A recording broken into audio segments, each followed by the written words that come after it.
ye Wolokoso. Wolokoso mu weekend taxi. Wolokoso mu weekend taxi. Wolokoso mu weekend taxi. Savugidewa. Ani gwe bakutte nani? Ani yakumenya ukani? Yonna mu Wolokoso. Wolokoso, Wolokoso, Wolokoso. Wolokoso, Wolokoso, Wolokoso. Mu weekend taxi.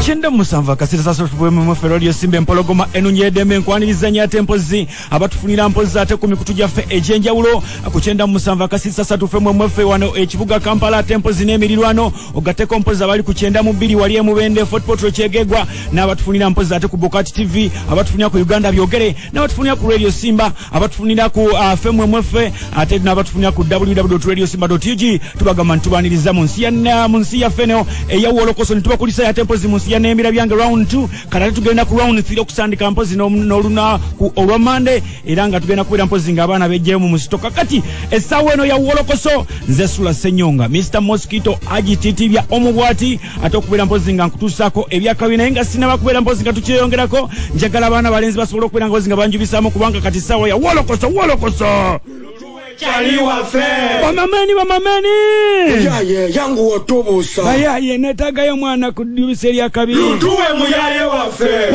Wolokoso wademu Nawe haji titi vya lutuwe Kala bali ku sexe mu kubaka tulili mwezi gwa Ramadan Assalamu alaikum haji wafe omubwati Wa alaikum salam wa rahmatullahi wa barakatuh Titi vya lutuwe Okuba wasigana na yendu tandikire wa agesi bange Wanyini aonawe haji titi vya I have no problem with that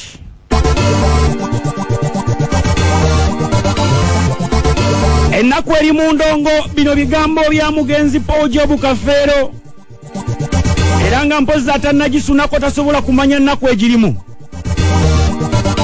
Embozi eri mu kibuga Kampala ye ya Alex Mukulu bwe yabadde asala empaka ez'okuyimba mpozi n'amazina mu talent search emu ejjinja era nga bw'atyo mpozi yagobye baana balenzi aba real dancers ku stage ng'agamba nti babadde bamuwunyirira ng'emmese enfu akatambi kano mwana tukatambudde nnyo ku social media era nga mpozi okukakana nga buli omu atandise okuwa endowooza ye abalala nga bagamba yabadde mutuufu abalala nga bagamba nti kale yabadde mutuufu naye endeeta gye yakireeseemu munnange teyabadde empoomu bwe batyo wano wetu watandikidde muwunya temutukkiriza nze temunzikiriza kulaba mazina gammwe oluzinye mwenna ne muwunya toyinza kuzinira muntu ng'owunya bw'otyo owulidde sirabye na mazina olutandise bwe muti ne muwunya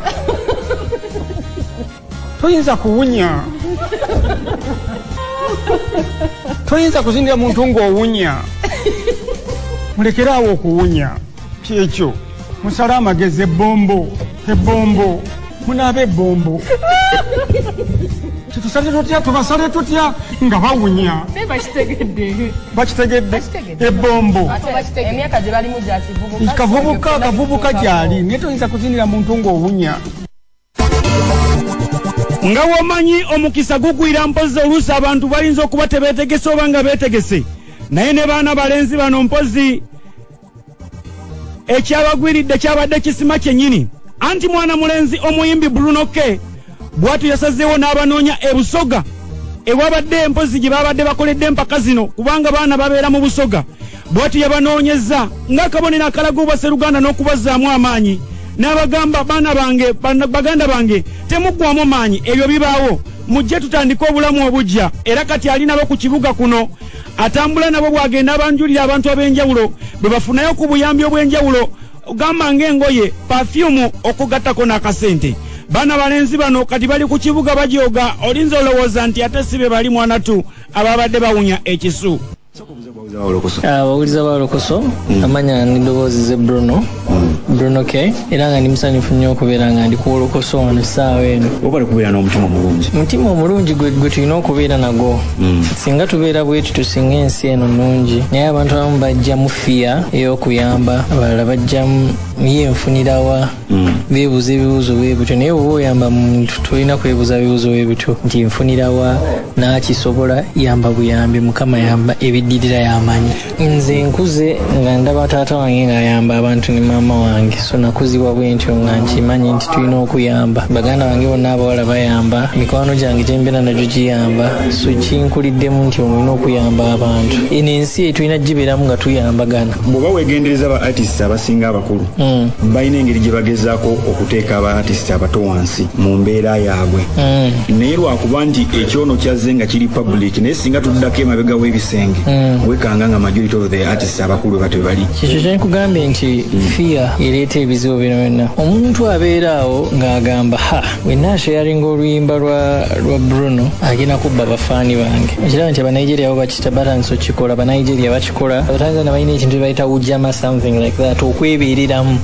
Beebeereramu nti omuntu mu Tanzania wasanga mu Tanzania munne bakwatagana, Bannakenya beereramu. Ekibadde kisinga otutawaanya is abantu okubeera nga buli omu ayagala kubanga nti nze wakabi, nze wakabi, nze wakabi, kyekisinga okutawaanya eggwanga. Naye singa tubeera n'omutima oguba ne laavu nga si hate, kubanga olaba hate nyingi nnyo ku social media, kale wadde ensi yonna ina hate, but ekyafu oluusi mu Uganda kiyitiriramu abantu babeera n'obusungu, n'obubuuza omwana n'obusungu yagujjawa n'oposinga ekifaananyi kya maama we oba najja n'akuvuma okugamba nogandi kali maama wange yali amukoze eki. Obusungu bw'eŋŋamba obw'abantu misguided anger. Omawuliriza radio Simba ajja kwebuuza naye ddala Bruno kati ye ng'abeera n'abaana abo yatesitinzeeko ddala oba yawuliddeko nti kituufu bawunya?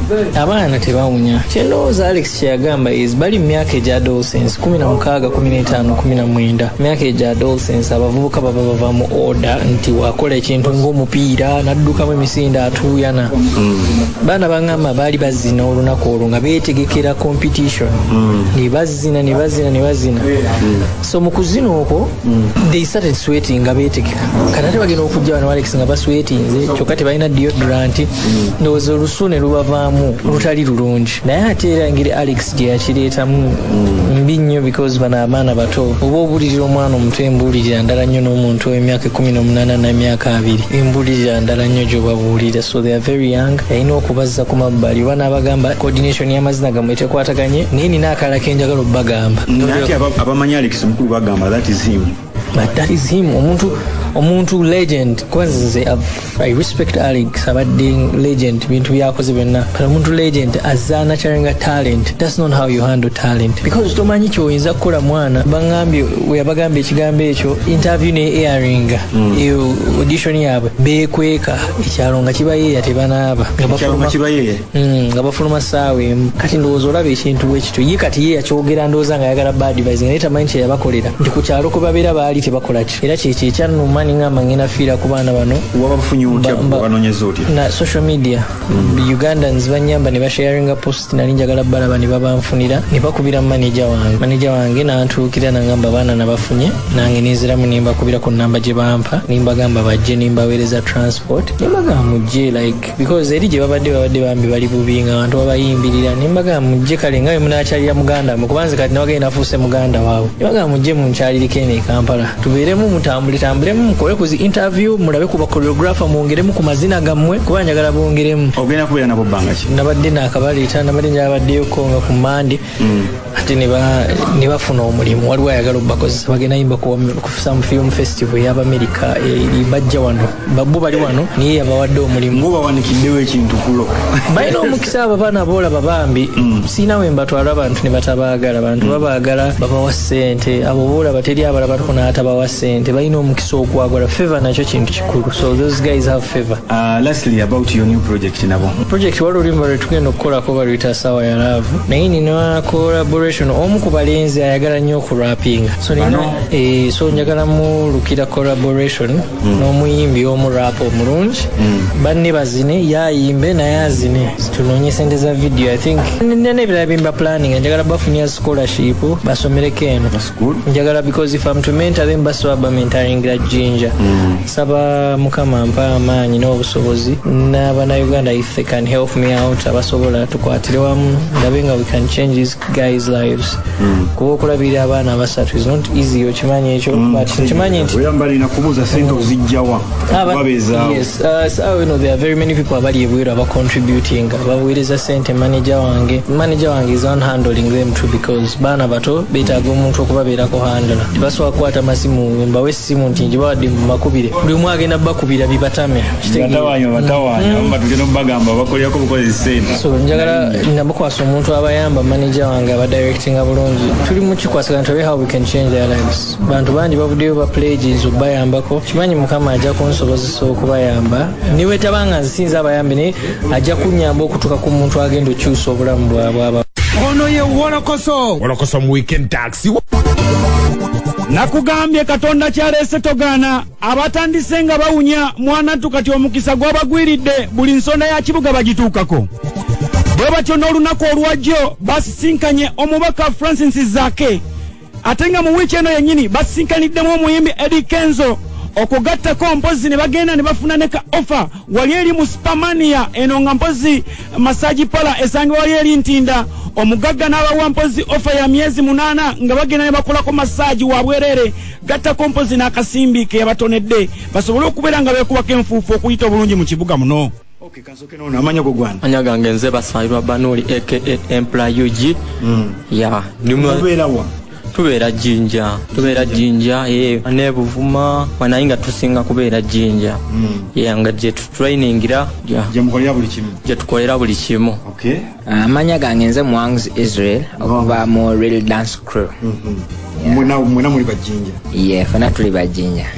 Okay, ono yatali wa Luganda nnyo. Yeah. Okay, what's your name? My name is David Omondi. I come from Jinja. You come from Jinja? Yeah, this is the Real Dance Crew. How did you come up with this thing of dancing? The way we came up with this thing of dancing, we met ourselves on a studio and we said that we try our luck. Maybe we can go to something better. So we started training from there. Yeah. Okay, kakati sebo. Wawulira otya buzi mugenze mu mpakezo omusajja abakubye ekigambo ng'ekyo muwunya. What was your first reaction? Nawulira bubi kubanga bwe gwali omulundi gwaffe ffenna ogenda mu competition nga twali tusuubira bintu bingi birungi byokka naye ate ebyavaamu tebyali birungi mwali muzize mumanyi ku kyalo tukikubye kiwedde tugenda otuuka eno nga disappointment naffe era twali twekirizaamu nti tusobola naye ate olwatuuka eri bye twawulira mu matu tebyali birungi. Bwe mwaddayo ku kyalo after okuba ekigambo kimaze otambula muwunya ku kyalo feeling yali etya? Of course tobeera musanyufu kuba nti abaana baba bakulaba ati abo betwalabye ejjo bebo bakuwunya boys nga nawe obitegeera bo kati bakitwala ne public your life nti muwunya naye nga kituufu muwunya tetuwunya kuba kuli kwali kukola gundi twasooka kola training then tugenda ku stage okuperforminga kitegeeza mwava mu tizi lyammwe mwayingira wali nti mwana abanako naye twasooka kolamu waneeno kabaka gun training then before then mubiri ne gucamuka. Okay, you said what's your name? My name is David. Okay, David. Yeah. Do you feel offended with Alex Mukulu's words? Yeah. You are offended? I'm offended. You feel bad? I feel bad, but we have to forgive him for that because he has brought us here in Kampala. Yeah, he's Kunya brought luck in our things here. Yeah, now you are becoming stars. And thank you for the manager and Bruno K for their support to us, and also the other Bagandas who agreed to support us, to give us money, clothes, and shoes also. Musajja, ekyapeninga that veredde okyenyumirizaamu oba okyevuma bwevuma? Nali sikisuubirako olwo olunaku kuba twali tusuubira positive answer naye ekyavaamu tugamba mutuunya naye sebo nga nze ndaba liringa abafunyemu obufunyimu ekintu anti era tukifunyemu kuba atuyambye kuba ye oba yali alowooza mbu yali feria yaffe naye ate bikyuse neefuuka success yaffe kati so muli eno mupo yazala mu masaji babanyiga masaji emiri baginyiganyiga mukama yagira naye walogezeko masaji asigendangamu gwe guno omulundi gwange guno gwe gusoose yes Ofunye kyononyomye busoga. Njefunye. Anyway, mwenye kwogera olusoga because radio sim etuukira ddala mu Eastern Uganda yonna busoga yonna. Abaana baife abeebukali kikongo buwoya buziri n'amatooke mwena tubenda ino bana mutulaza omukwana ab'ejjinja wa mu bitu Uganda yonna mutulaza omukwano mwavaayo mwatwirukirira mwasobola okutubeera omumbeere nomwa kati was this your first disappointment or already mwali mu birabirage nga si kipyanyo n'ekino just kyaleekaana buleekaanyi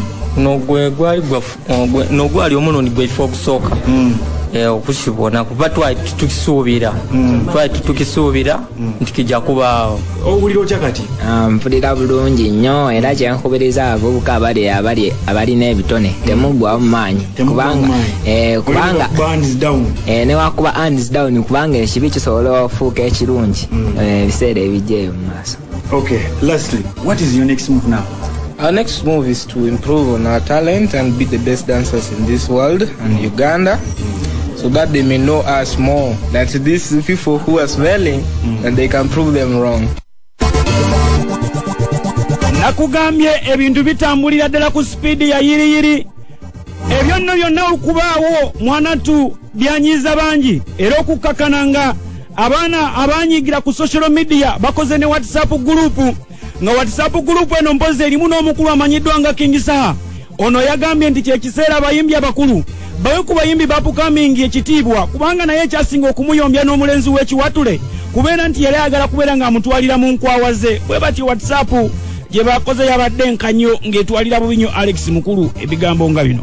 Zibanange si believing mu kasajja ako kasimanyi Alex Bichi kasajja kawe mulakazanyira ku baana gomayo omuntu okukeera ku machana akola ekintu kye kyabakoze oli najja nakijevuna manyi amaanyi gaba akitaddemu omuntu yenna ne bwoba okuloti aga Katonda bwozino ino tuyana ate butuyanira ekiba kiva mu kutuyana naawe okimanyi ate kisinga okunnuma abaana tebabawa transport bebeteeka mu transport ate ne babaddako ne babavuula naffe tetwagala muwa time mwaga amaaso gakanula agamulinga obumondo obuzungu nga babuwaase kati oyo muzeeyi Ismail Alex suubi kiri etumuyinamu lyagenda oganti avuddeyo awadde King Saha akakadde nga 10 awadde ediravu $5,000,000 aleke tumalira budde naye simanyi owunya owunya mpunya bwozina totuyana afuneyo bakadde banne bwamala obafuna awalyoka ajje mu industry ya benoonye bonga bba bakadde n'abakadde abebubaba balyoke bajje batandika omumanyira abantu yavuye omusajja yeetaaga twala mu music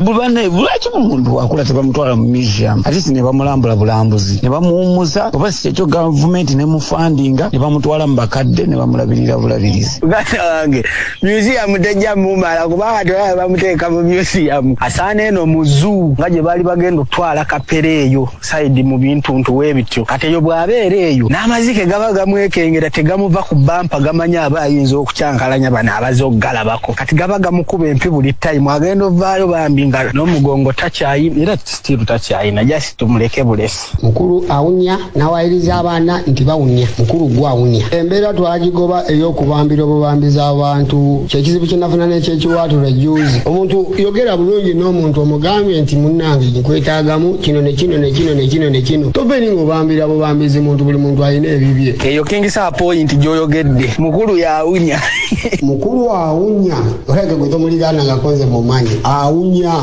era nasasi gaadi bamuliranye mukulu awunya abaana ndoza n'okuzina kwabalemerwa mukulu awunya bana abaana bavuma ono ye Wolokoso mu weekend taxi okyali ku 97 kasesa tufe mwemwefe radio simba empologoma enungi eyeddembe tugenda kipayopayo bwe tutyo nga tukutuusaako programu Wolokoso nze Sula Senyonga Mr. Mosquito ate ne Anko Kakalamu ajja kubeera nga neeyungako gye bujjaawo katono nnyo kale ne tweyongerayo.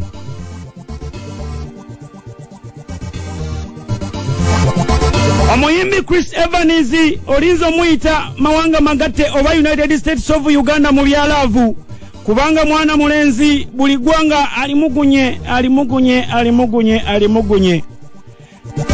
twakoma ku mukyala amanyiddwa nga Brenda Design omusaamya nga yamunoonya mwana twamwepikira wowulirira bino kakati ate waliwo omukyala omudaama amwepikira era ng'agamba amunoonya bubi nnyo ono nno nga basisinkana mu kigunda kya Radio Simba ekya 2026 kyekyalinga omukoddomi ekyabagatta wamma ne kibatuusa ku bibala ebiwoomu bwe biti era woowulirira bino naffe ku radio Simba tetwafuddeyo kizibu kyonna. Programu ya Wolokoso nga tukulembeddwamu Kakalaamu nange kennyini twasobodde okuba connectinga wamma ku simu ey'olukomo ne banyumyamu emboozi ya laavu mbwe bati. Braza jebale. Soma nawe jebale ko oli munyanya. Ono mujiro ogavumenti bwe yataddeko tokumanyi. Abunyanya tukaba bentanga bakaba. Akati amazima ko gali nyanya zo ziri kwa mbulu. Alo obuzibu nga bwomanyi nyanya zigenza okulinya nga zoze ezinayengera sitege. Kakati embeera y'okusimungi n'akamu. Ensonga enkubiza. Ogenda ne weemwankula. Ne weemwankulira ku mudama akuloonya. Omudama yange. Ate kati ono mulala si oli gwomanyi. Mudama kyate. Ono mudama amuyita Saala. Saala yange. Ekigunda kya 226 Nakivubo. 226? 226 Nakivubo. Era we mwefunira ne muddamu ne mwesanga ku Kolina Hoteero. Ne mwejjukanya ne mulima ebijja. Omudama oyo yani amanyi. Amanyi Saala uno kamukuwe yogere naye. Hello, Chris. Nice to listen to you. Oyogera ne Sarah. Kati myaka nyingi olina okuneerabira. Twasinkana yale ku kigunda kya Simba. Then the last it was in Kolina Hotel e Mukono. Kuba biseera ebyo simu yange n'envula. I lost your contact. Emyaka nyingi. Kati kuba natandika okunoonya kati myaka ng'esatu. Naye nga sirina ngeri gye nsobola kutuukako. Ne ntwalako n'ekifaananyi kyange eyo kusimba ngenda kulaba okusuubira mbu yegwe ogenda kunkubira nga ndaba balala ye bankubira. Naye mpulira kumisinga nnyo Chris. Yali just your friend n'oŋŋamba tino ebiseera ng'etuuse if you are ready. Ngenda oyinza kuntwala. Then by that time okyukira omukyala gye baali bamwagala ng'alina omwana omu by that time. Nali nina omwana omu biseera ebyo. Kati mwana gye nali nina biseera ebyo kati alina myaka 16. Kati nembeera awo n'endowooza oli omusamya yali akunoonya oba yakutwala. Nembeera nga mutima ndyeno naye nga mutima gunumira eyo gy'oli. Oli ajanoonya ali musamya? Yes, ebo nabiwulira. Oli mudaama? Naye ebiseera ebyo badde wali ompita mudaama naye before badde ompita mugisu. Naye ne nkugamba siri mugisu. Akati tetujja okukola? Yes, ebo. Wakuvuga emmotoka nzije ku Simba awo. Njakola programu n'oyo ng'adde teetiibya. Yes, ebo. Ate nkulabe twongere okwogeramu. Wendi sebo ndi mu malirivu era oba Katonda yategeka nja kuba nga yenze mukyalawo. Kale tomanya bya Katonda nja kufuna obudde. Yes, ebo. Kale kasa n'ebifaananyi byange biri wano namulekerako Roja. Era ennaku gye najja eno nakusinaja yali ku Lwokutaano nga wabadde wano ku Lwokuna. Nendaba nga kumisinze. Kale bambi webale kunjagala. Kwagala nnyo bambi. Siba bulungi. Eno Kakalaamu connectivity alongo side sura ejja kubeera ng'ekola bulungi nga company. Ono ye Wolokoso. Wolokoso mu weekend taxi. Wolokoso mu weekend taxi. Kale ne tweyongerayo ate wano wetugenda nawo wakulu eri abayimbi naddala abakubiddwa mpozi omuyaga gwa COVID-19 wano. Wewulirira bino nga mpozi company eya Yugatune. Era nga mpozi mwanatu kampuni eno eze kujuna bayimbi ba Uganda bonna nga teyawuddemu bawapukamingi ng'era mpozi egenda kubeera nga osobola okutwalayo oluyimba luno oluregisteringa mwanatu n'otandika okwenogera ennusu nga mwana mulenzi ono bw'ayogera era ng'olunaku olwaleero wali eri ku Popo Memorial Center egenda kubeera ng'etongozebwa omukulu General Salimu Sale nga bw'owulira wano. Yugatune application ya nyimba omuyimbi yenna ateekayo oluyimba abantu ne basubscribinga ne basasula ssente okuwuliriza ennyimba naye nga ku simu yo kati olwo nabo yagala luyimba lwonna olw'omuyimbi yenna nga wa Uganda olijja kuli ku Yugatune bakikoze nga baagala abayimbi bafunemu kubanga abayimbi babadde bakyakola ebivu byabaaliggala bikinga obimanyi kati oli okudawunodinga oluyimba lwa shipa olupya ekuula olupya asooka kusasula n'asubscribe nga n'abeerako wa mwezi nga yazifuna zonna downloading wetegedde ntegedde kati ekitegeeza mogenda kubeera nga mukolanga bwolaba agundi bezikola zino endala za iTunes iTunes Spotify zonna kati percentage y'omuyimbi ebeereta neyamwe ebeereta ebyo bya percentage y'omuyimbi sijja bikubuulira kuba ebyo bijjakukkaanyako bakyabikkaanyako omuntu asasula omuyimbi obubi obviously downloads ziba ziraga wali nti oluyimba lwa shipa lwe badownloadinze lwafulumiza olutwa badownloadinze abantu miliyoni be badownloadinze celebrity abalina akawunti y'omuyimbi kubi omuyimbi ng'omuyimbi abalina akawunti ebyo ng'alaba ebintu bye n'akebera n'alaba nti bakundi bye badownloadinze simu badownloadinze bino bwatyo embeera bweri promoter brands abayimbi bo batwaleyo tugende empozi ate katusooka tufune wisdom kaye asobole okubeera nga attanya bulungi ensonga eno kubanga y'omu ku bali mu bintu bino era atubuulire lwaki abantu bano babadde tebannategeeza bulungi ensonga yo kaye sebo sooka otunnyonnyola ensonga eri etya popupay ewuumya oba tennawuuma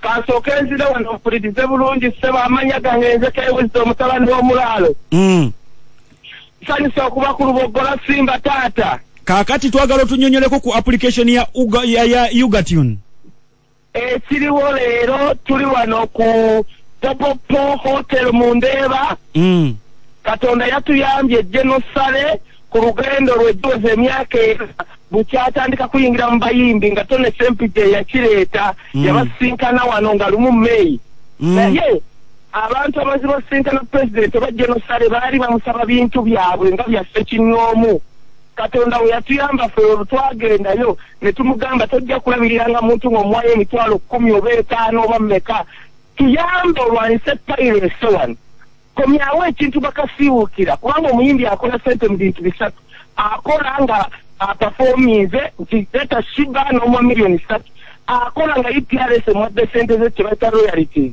ekisembe ate ekikulu akola nga kasiiwukira oba lusiini ng'aguza alubamu ye miliyoni 10 bagadde bamwako miliyoni 10 kamiliyoni bamwako miliyoni 65 mu 2006 nera omwana nga Palaso music is the artist wange obupeya nera balubamu ye teri wadde akoze naye nga bannayuganda bagenda ku kompyuta n'asasula 15 13 nga yamanya awagira Palaso kumbe sente zigenda muka mwoyo mwana wa kompyuta kati application ye ne bayambirawa Genosale n'asalawo n'abantu n'akwatagana n'abantu then n'atuyamba n'aba-investor okukola kye bayita Yugatune Yugatune ki kampuni bbiri it is 2-in-1 egenda kujjawa Palaso omugambe albamu yo malamu tugenda gigula tukuwa miliyoni 5 kye bayita publishing ye CD tebamala okikola ate ne bamugamba Palaso bagala do distributing online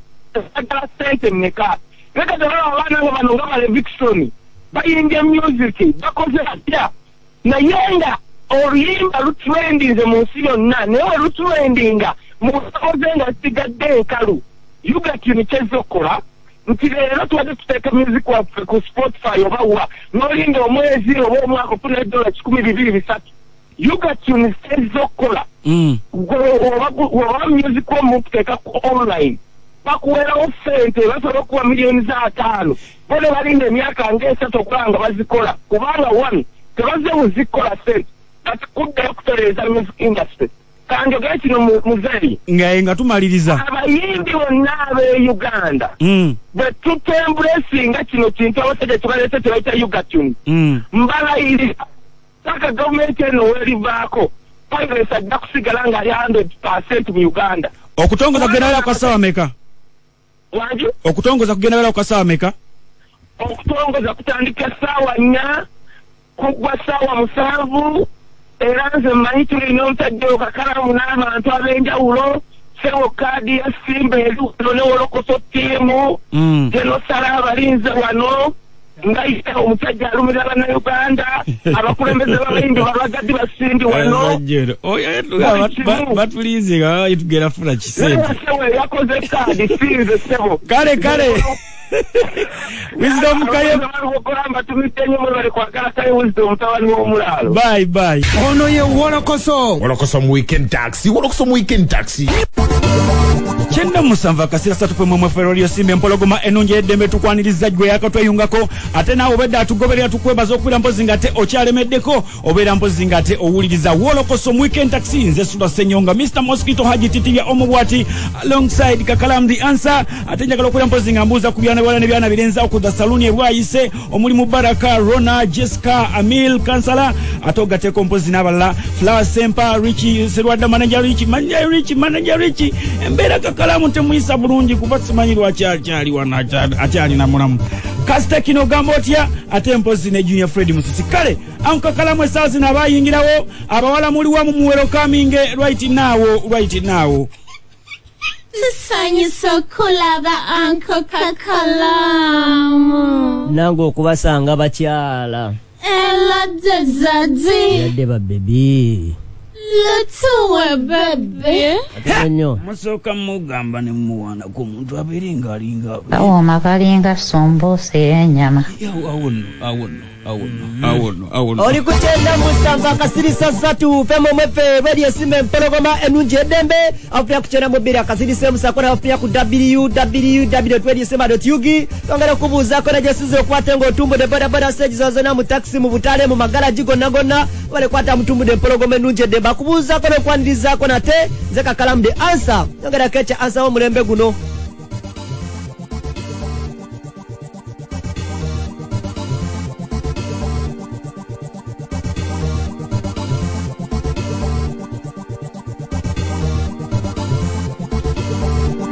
otyo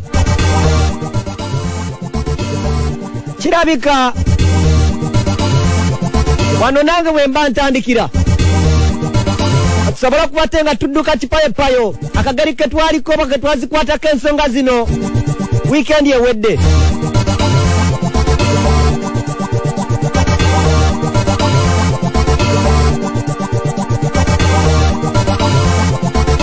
ensonga ze kugambako zeziri ez'omuyimbi Sulaimani Sebunya abangi gw'omanyinga Daxx Katel ngakone mukyala we Naluwoza Mariamu abangi gw'omanyinga Momo19 omukozi ku TV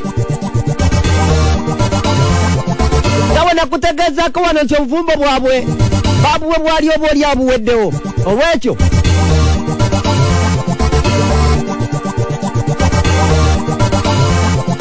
ekyali kigenda mu maaso wakati wa mukyala we yali akoze nga sayini erabikira mu bbaasa nga bangi newankubadde bali obedde bamaze kitegeerako Momo19 ng'ayita mulimo lwa Shasha Beton lwakambite ekitegeeza nti oba oliawo yali akoyera vya Daxx Katel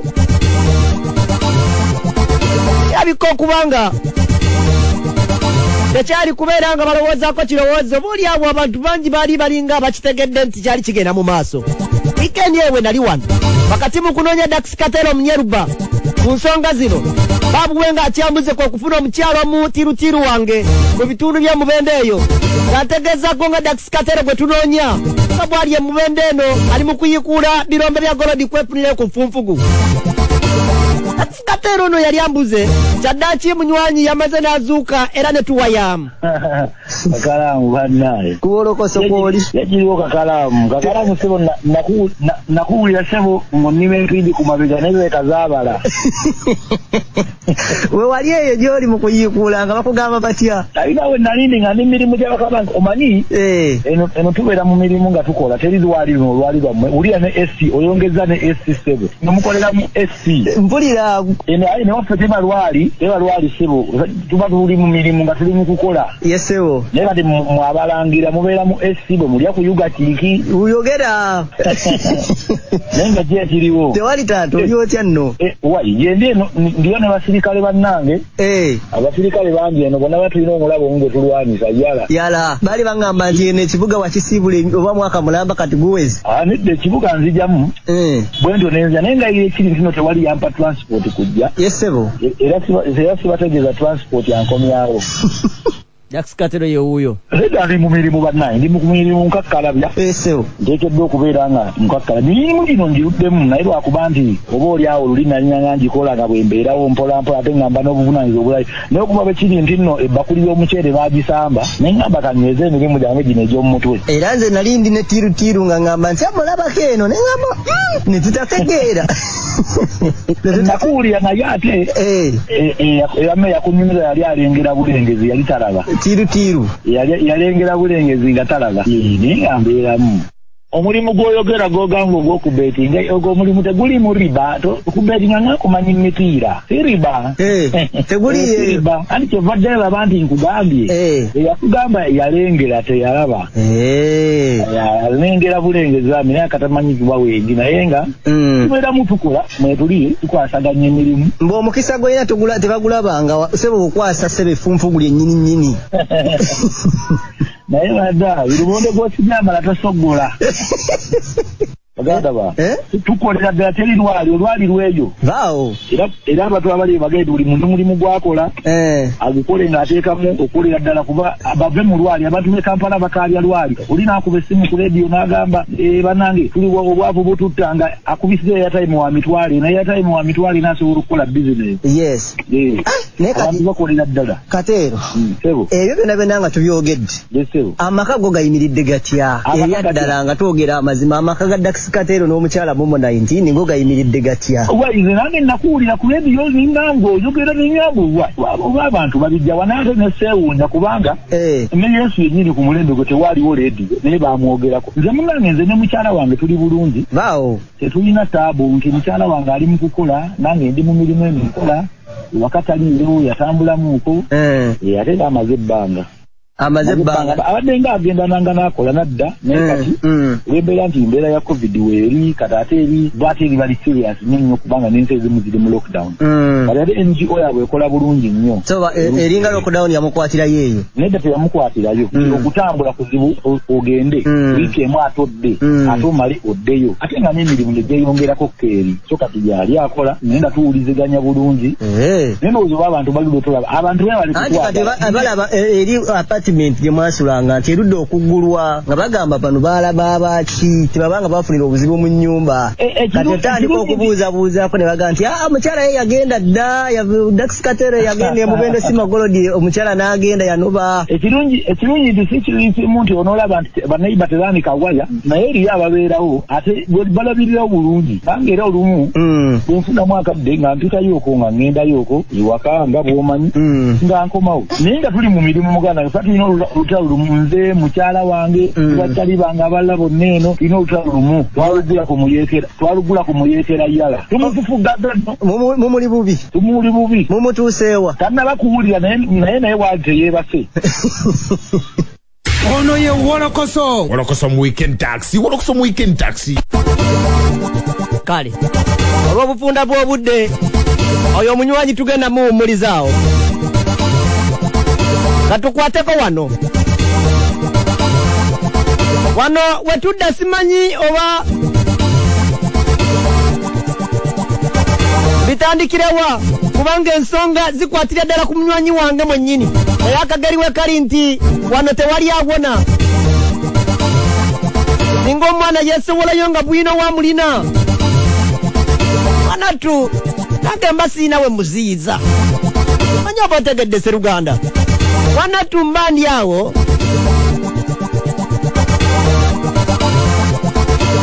nga nfuna essimu okuva ow'omwami eyita promota nga manyiddwa nga yiga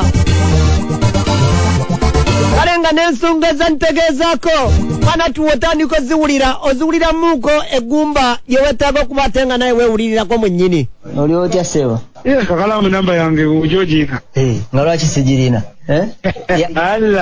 anti agazo tebamanyi esimanyi oba ndi recorded oba byenjogera sibiri recorded ndiri recorded akati kituufu fe twewuunya nga bapromota abali mu mulimo guno ogwa music okubanga tuggaliddwa ebbanga ddene ng'ensonga etuggalwa ya kirwadde ekyabalukawo ekyogerwako naye ng'ate waliwo bannaffe bo bakuŋŋaanya abantu mu buli ngeri yonna kubanga ngenda kwewuunya waliwo nkopate eyabadde karibu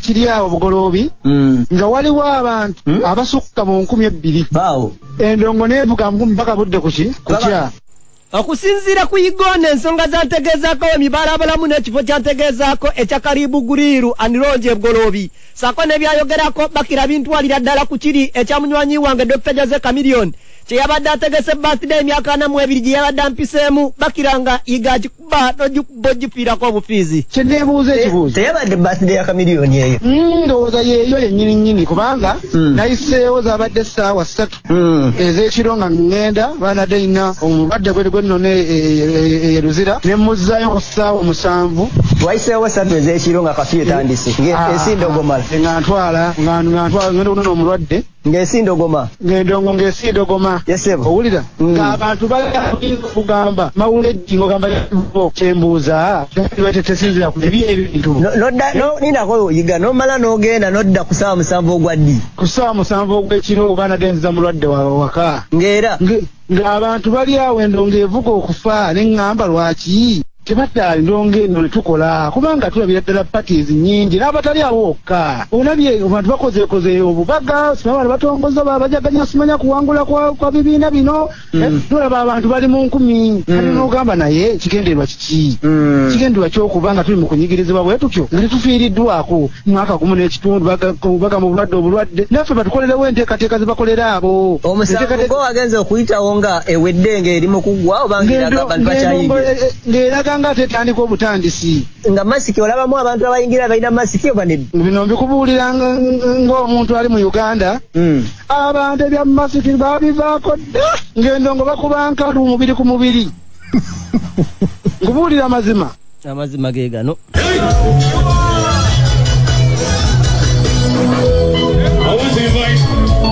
I want to invite my special people. Blessing. I want to invite my special people.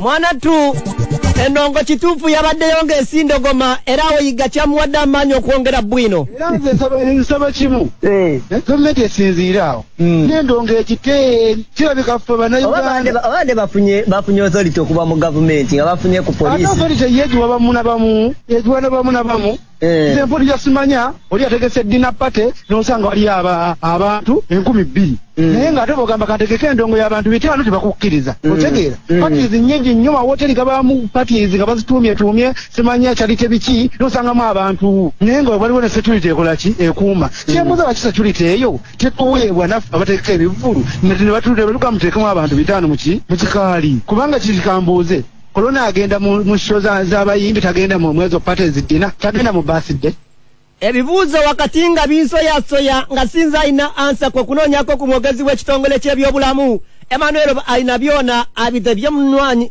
n'ensonga gye mbadde nkwebuuzaako ekwata ku bapromota bano balabye kiringa ekivulu kya Chameleone kyeyategese ku karibu gurire bugoloobi nga birthday naye ng'erimu abantu bangi ng'alabwako ne beebuuza nti ye Chameleone mwamuwadde olukusa olukola ekivulu nedda olina okutuukirira poliisi olabe baba bakiryalinze mwe temwafunyeko ku bbaluwa yaabwe nze sinafuna bbaluwa yonna mpozi nga bagiwandiikidde director general naye ngenda mwebuuzako ndabe naye sookubuuze poliisi kale kipayopayo nga ndi waluko wesigire amyuka omwogezi wa poliisi mu kampani emiriraano ku nsonga ya Chameleone wewuwo na sitole gye mbadde nkwebuuzaako ekwata ku kivulu kya Chameleone kyeyategese yabadde nga birthday naye yamaliza ng'ekivulu ekitabudde bapromota baga nti badde bafunye olukusa oba nedda kyabadde ku karibu Chameleone yabadde ne birthday naye nga yakitegese ng'ekivulu ku karibu gulirwe ebugoloobi bano bapromota baga nti ye adde afunye olukusa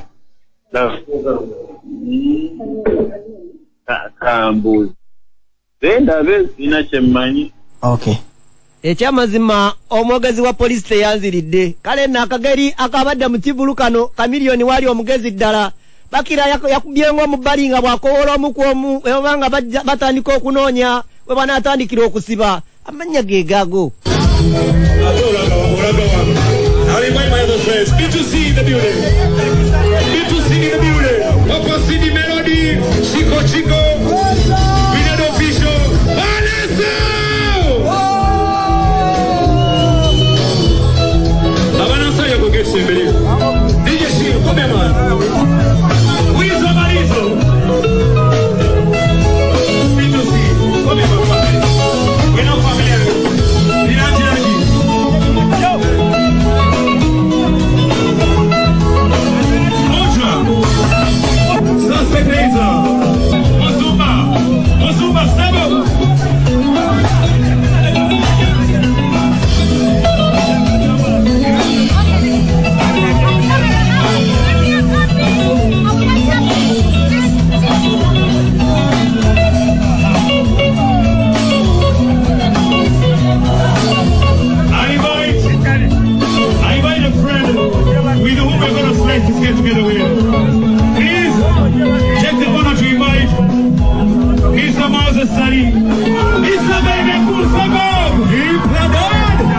Owulid awono yiga kwe kujjayo bwino omulala mutuufu ogenda nolabanga bino ebintu biri feya obutunuulire nnyo security ekuuma abo ababeera n'ezo pate eza basidde biki gyebandibadde batuweera otukuuma tuli mu bivulu ki byaffe naye nga wakakasa wayiseewo okwo ku ssaawa 3 nze nkugambye nayiseewo ssaawa 3 nga ngenda bugoloobi kunona mulwadde ne mutwala mu ddwaliro n'afuna treatment ne muzzaayo ekiro ssaawa 7 owulira naye ng'ekiri wabweru ogamba nti papa akomyewo tuli mu kulamaga nga basasula abayingira bwereere simanyi nakyabadde awo wendo ngo yabadde ya bwereere simanyi naye ng'ekiri awo muganda wange naye nga mpulira mulimu artist azimanyi awo ina basite biki bw'owulira eddoboozi ki eriri awo nga ne security weeri mpulira simanyi dokita meya alina basite ng'ate ne poliisi gana poliisi nga yeekuuma kati yeekuuma ebintu bwe bityo tukuume nga tukola tunoonya ssente kyekyo muganda wange era nsaba omulanga gutuuke eri gavumenti abantu bakola pate bakola embaga bakola buli kimu naffe batute tukube endongo yaffe tugenda kufa bufi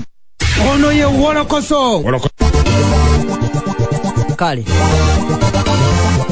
ensonga y'omuyimbi Irene Namubiru sako ne famire y'endowooza katugitandikeko wiiki ejja kubanga erabika okubanga mpanvu ddala tuyinza obutagimalayo munywanyi Nduga Jamiru bale kupate ng'otumbudde empologoma ennungi eddembe ekayunga bugerere ekayonza n'abala mwena batumbudde bapromota Brian mwebali nnyo mwebali eddala ku lwa Katonda n'ensi yange Uganda atakumira mpera ku nkumire Choka, you guys, get serious. Hakati Wolokoso aweddeyo. Ne sawedako mugikole nammwe.